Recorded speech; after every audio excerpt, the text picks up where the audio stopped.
हा कायदा चाललाय आपल्या महाराष्ट्रामध्ये, खास करून मालवणमध्ये। हा जो माणूस त्यांना सोडवायला आला, उलटा पोलिसांना काय विचारतोय की तुम्ही काय म्हणून पकडली ही गाडी, त्यांना सोडा, पैसे काय ते बाजूला करा आणि ह्यांना जाऊ द्या। हा कायदा चाललाय आपल्या महाराष्ट्रामध्ये, खास करून मालवणमध्ये। मी काय यांना सोडवायला बसलेलो नाही, मी यांना सोडणार नाही। हे निवडणूक मानत नाही, हे कुठलेही नियम कायदे मानत नाही। 10 वाजता प्रचार संपलाय, 12 वाजता पैशाची गाडी मिळालेली आहे। त्यांना सोडवायला नंबर प्लेट शिवाय गाड्या आल्या, इथे लोक आलेली आहेत। ते सगळे भारतीय जनता पक्षाचे। एक एक इकडचा जो काही पकडला गेला ना, प्रत्येक माणूस इथे भारतीय जनता पक्षाचा पदाधिकारी आहे। उघड पैसे वाटतायत, प्रचार संपलाय, उद्या मतदान आहे, तरी हे सगळे प्रकार चालू आहे। हे कळावे।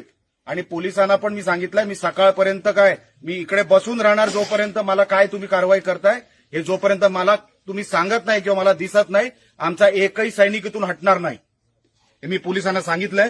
परत थोड्या वेळाने पोलीस काय कारवाई केली किंवा पोलिसांनी काय कारवाई केली किंवा काय करतायत हे थोड्या वेळाने तुम्हाला सांगतो।